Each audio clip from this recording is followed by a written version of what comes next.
आज वार है शुक्र, तारीख है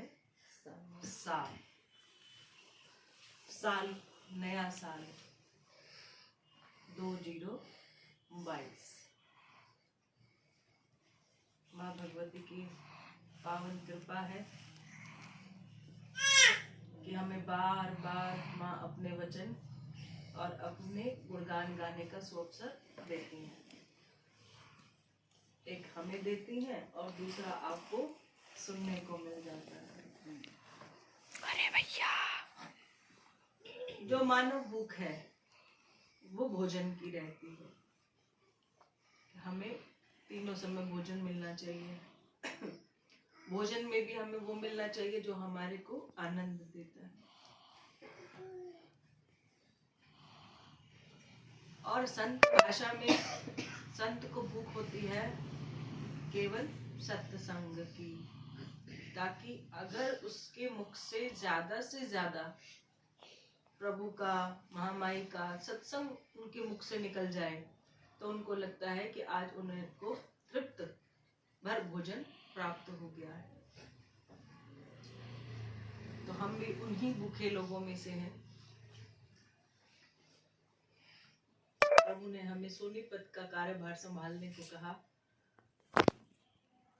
अपना उपासक बनाया, अपनी सेवा दी, तो उनको कोटि कोटि प्रणाम है, कोटि कोटि शुक्र है कि इस जीवन काल में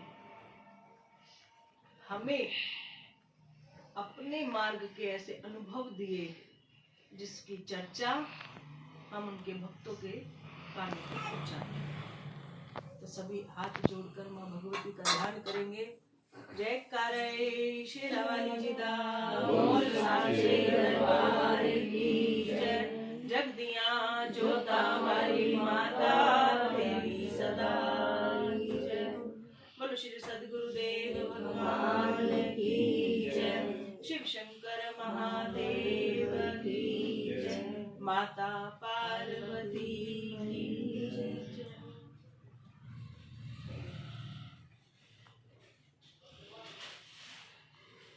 अभी कल की चर्चा हमने गुरुवार के लिए की थी।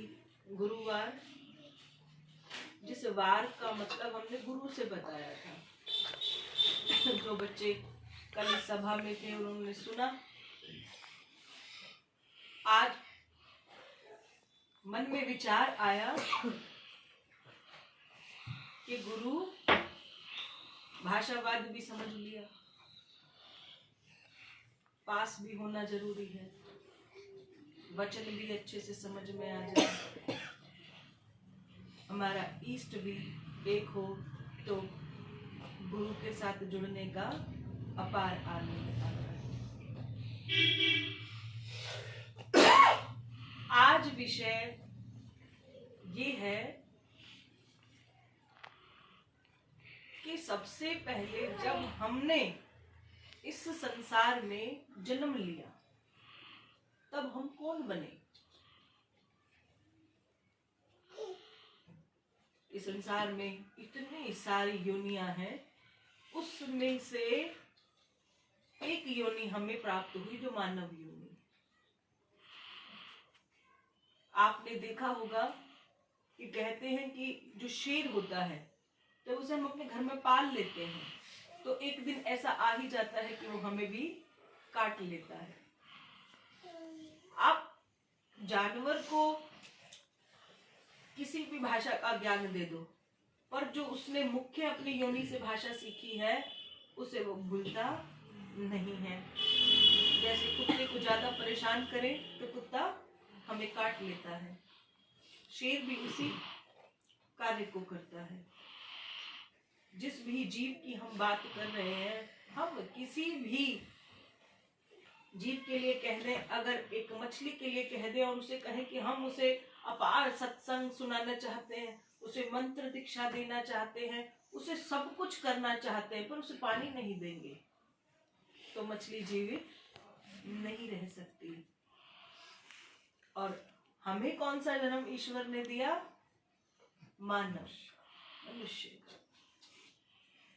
मानव जन्म के भीतर उन्होंने हमें मानव गुण प्रदान किए। अगर शेर हमें काटेगा ही नहीं तो हम उसकी जात पर शक करने लग जाएंगे कि ये तो शेर हो ही नहीं सकता, इसने तो जीव के समक्ष खड़े होकर उसको नहीं खाया, इसका मतलब कहीं ना कहीं गड़बड़ आ रही है।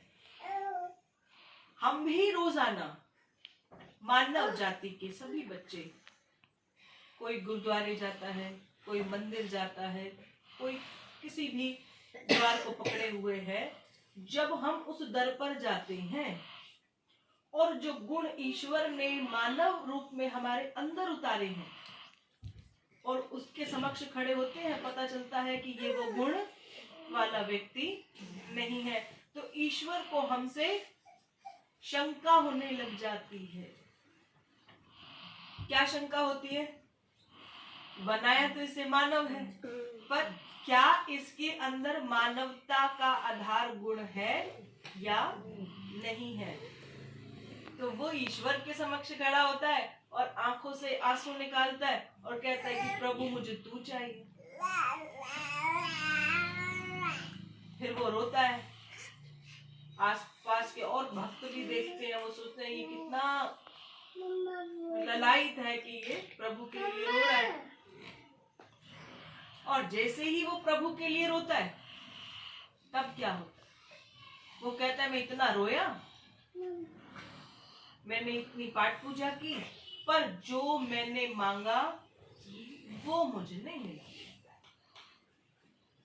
प्रभु बड़े आराम से ये दृश्य देखते हैं, तो वो कहते हैं कि ईश्वर को पाने के लिए आपको अपने अंदर मानव गुण को जन्म देना ही होगा, या जो जन्म आपको मानव मिला है उसके जो सोए हुए गुण हैं, उन सभी गुणों को आपको जगाना होगा।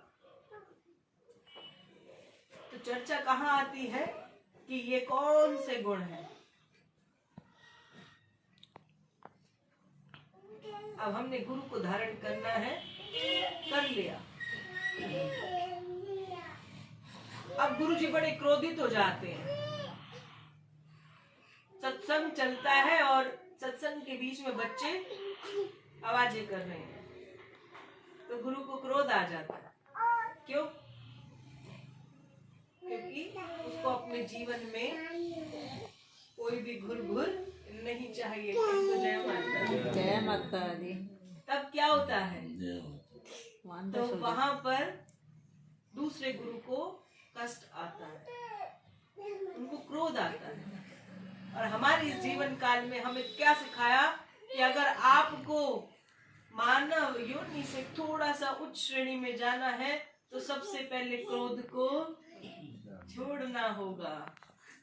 क्रोध नहीं छोड़ा तो लोभ को पकड़ रखा है, लोभ नहीं छोड़ा तो मोह को पकड़ रखा है, अभी मोह नहीं छूटा तो कुछ और आ गया। कहीं हम नशे में फंस गए, जिसे दूसरी भाषा में हम मद कहते हैं। मद मतलब मदरा नहीं है, मद मतलब हजारों नशे हैं, पैसे का, तरक्की का और ऊंचा उठने का। 90 गज का मकान है, 190 करने का, ये सारे नशे हैं, मद है ये। तो प्रभु ने कहा अभी इतने सारे विकार जो तुम्हारे लिए नहीं बने, अगर तुमने ईश्वर को पाना है तो मानवता जो आधार बताया है कि एक व्यक्ति को जब मानव जन्म मिला तो उसमें कौन कौन से गुण चाहिए? ईश्वर को कौन से गुण चाहिए? कल चर्चा हो रही थी, किसने कहा कि मेरा बड़ा मन करता है कि हम गौशाला बनवाएं, हमारा बड़ा मन करता है कि हम इनकी सेवा करें। हम इतना बड़ा निर्णय को ले और उतने बड़े निर्णय को लेने के लिए हमें बहुत सारा प्रयास की आवश्यकता है। लेकिन अगर पहली सीढ़ी पकड़ ली जाए तो मानवता के गुण को हम पकड़ लेते हैं। हम सीधा बहुत बड़ी गौशाला नहीं बना सकते, क्योंकि उसके लिए जगह चाहिए, उसके लिए बहुत सारी सेवा चाहिए, उसके लिए सेवादार चाहिए, और उसके लिए हमारे पास बहुत सारा समय चाहिए। तो हम कहाँ से शुरू कर सकते हैं? थोड़े से। मतलब हमें मानवता के लिए एक गुण को पैदा करना है, जो क्या है? दया भाव।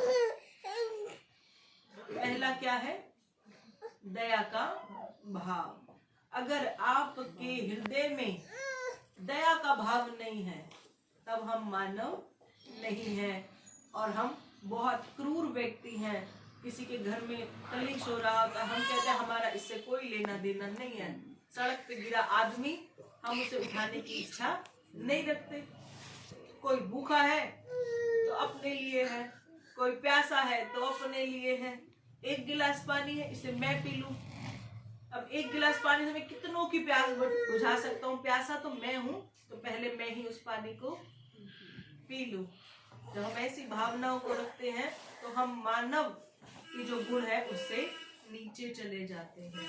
और प्रभु ने कहा, जब तक हमारे हृदय में मानव गुण भरपूर नहीं होंगे, देव गुण प्रकट नहीं होंगे।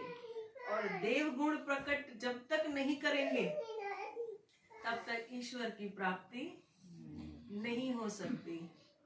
हमने बहुत कम समय में सिर्फ ईश्वर की कृपा, प्रभु की कृपा से केवल यही पाया कि अगर हमें इस संसार में सुख को पाना है तो हमें त्याग करना जरूरी है।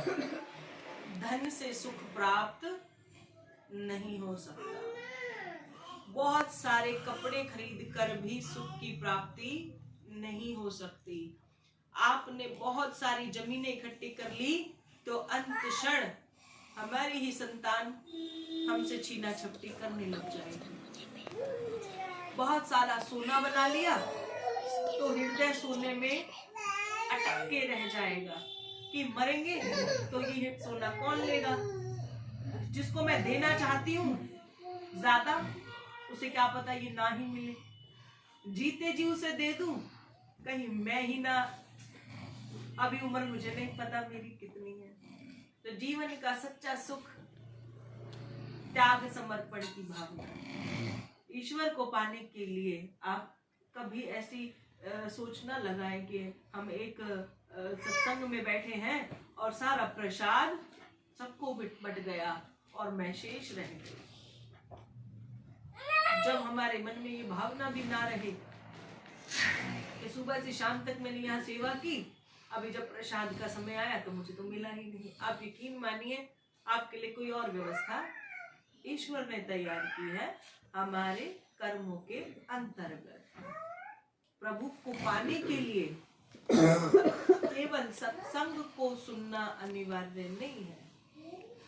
उससे गुण पैदा करें, उसे हृदय में उतारें, अपने अंदर शुद्धिकरण करें। हर रोज सोच लें कि मैंने आज ऐसा क्या किया है जिससे सामने वाले को तकलीफ हुई। बस हमें बहुत बड़ी गौशाला भी नहीं बनानी।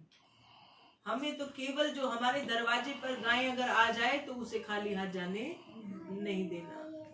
अगर हम अपने घर से ही आपके घर आई हुई गाय को तृप्त कर देंगे तो भी यकीन मानो कि गौशाला की आवश्यकता नहीं पड़ेगी। हम कितने बड़े स्वप्न देख लें, पर स्वप्न जब टूटते हैं तब तकलीफ होती है। तो अच्छा क्या है कि हम इतना छोटा सा स्वप्न देखें कि उसे हर रोज पूरा करें, और उसके पूरा होने पर हम प्रभु को शुक्र करें। वो शुक्र कैसा है कि हमारे दरवाजे पर जो आया, जो जीव आया, जंतु है, संत है, पुरुष है, महापुरुष है, अगर वो आपके दरवाजे से खाली हाथ नहीं जा रहा तो समझो कि आपको ये रोज की सेवा ईश्वर दे रहे हैं। और जैसे जैसे आप वो कार्य को करते जाए और समक्ष ईश्वर के खड़े होए और उनको शुक्र अदा करें कि मेरे पास ऐसा कुछ तो है जो तूने दिया है, नहीं तो हम सब तो खाली हाथ आए थे। प्राप्त कैसा हुआ? हमारे कर्मों से। आप सभी अपने घर में आंख बंद कर कर सिर्फ इतना ही सोच लेना कि जब मेरे घर में मेरा बच्चा आया था उस समय मेरे पास क्या था और मेरे बच्चे के पास क्या था। पता चला 2 सोने के कड़े बन गए। फिर पता चला कि मैंने अपनी बेटी को भी 2 कड़े बनवा दिए। फिर पता चला कुछ और मिल गया। जब ये क्रिया निरंतर चल रही है, क्योंकि क्रिया का मतलब निरंतर चलना ही होता है। क्रिया का मतलब क्या होता है? निरंतर चलना। आप यकीन मानिए, हम सो जाते हैं पर कुछ चल रहा है, तभी तो दिन आ गया। आप रोक नहीं सकते कुछ भी, तो समय को भी आप रोक नहीं सकते। और ये सोचो कि आज ये गलती कर दी, अभी मेरे को फिर समय मिलेगा। जिसने आज गलती को नहीं पकड़ा तो वो आगे भी नहीं पकड़ेगा और समय व्यर्थ चला जाएगा। और पुकार किसकी कर रहे हैं? ईश्वर की। उसके समक्ष खड़े हैं, तिलक लगाकर कह रहे हैं कि ईश्वर के। ईश्वर ने कहा अभी तो तू वैसा भी नहीं बना जैसा मैंने तुझे बनाया है। वो जो गुण है तूने उसका इस्तेमाल भी अभी नहीं किया। अब मानवता तो आ गई। हम बहुत अच्छे कुल से हैं। कभी कभी ऐसी चर्चा हो जाए कि आपके पास कई शिष्य ऐसे हैं जिसमें से एक शिष्य थोड़ी नीच जाति का है और एक शिष्य आपको ऐसा मिला जो थोड़ी ऊंची जाति का है। वो दरबार में मंदिर में बैठे हैं तो बड़े अच्छे बैठे हैं, तिलक भी लगाया हुआ है, भाषा भी बहुत अच्छी गा रहे हैं, जय माता दी भी बहुत सुकून से बोल रहे हैं। पर मुझे पता चला कि घर से बाहर, मंदिर से बाहर उनके चरित्र में भेद है। यानी जैसे बाहर निकले, बाहर निकल के की गाली गलौज। अब अपने गुरु के समक्ष तो बहुत अच्छे हैं, गुरु जी के तो चरण धो के पीने को तैयार हो रहे हैं, लेकिन बाहर निकले, किसी ने जरा सा मोढे को हाथ मारा तो उसके साथ गालियां देने लगे, उसके साथ उल्टी सीधी बातें करने लगे। एक आदमी आपके पास आकर बैठता है और आपको उकसाता है कि आप कुछ तो बोलो, पड़ोसी की बुराई कर दो, कुछ भी कहो, कुछ कह दो, पर एक बुराई आपको करनी है। वो आपको इतना उत्सुक कर देगा, वो सत्संग में बैठकर भी आपका ये बीज बो देगा कि आप कुछ बोलो। लेकिन आप यकीन मानना, सच्चा मानव आज के बाद कोई कितना भी उकसाए कि भाई कैसा चल रहा है, क्या चल रहा है, तेरे घर में ये क्यों हुआ, तेरे घर में वैसा क्यों हुआ, तो आपने अपनी मानवता धर्म को आज के बाद खराब होने नहीं देना, ताकि इतनी मुश्किल से तो इसको बनाया है। फिर अगर आज बैठकर उसकी निंदा हो गई तो सारा काम खत्म हो गया। सुबह उठे थे, मान लो कार्तिक में उठ रहे हैं लोग, सुबह 4 बजे धर्म किया, कर्म करा, जोत जलाई, पाठ पूजा करी, तुलसी की आरती, फिर शाम की, सारा नित्य नियम करा, 30 दिन पूरे, 31वें दिन बाहर निकले और कहीं कर दिया काम, तो हमारा सारा तप जीरो। जिंदगी में कभी भी कोई आपको उकसाए तो बड़े भाव से उसको कह देना कि जय माता दी। उसी भाव के बीच में माँ आ जाएगी और माँ अपने बच्चों के साथ गलत होने नहीं देगी। पर हम उसे याद मंदिर में बैठकर करते हैं, जब घर से बाहर जाते हैं तो हम उन्हें याद नहीं करते। तो हर पल उनको याद रखना। कोई आपका हृदय दुखा रहा है तो उसे दुखाने दो, वो उसका काम है। पर आपका हृदय नहीं दुखा, आपने अपने हृदय दुखने नहीं दिया, ये कार्य किसका है? आपका। आप अपने हृदय को दुखने नहीं देंगे तो ईश्वर के समीप आने का मूल मंत्र है कि उसने आपको मानव योनि में जन्म दिया है। मानवता के जो गुण हैं जब तक वो गुण आपके अंदर पूर्णता नहीं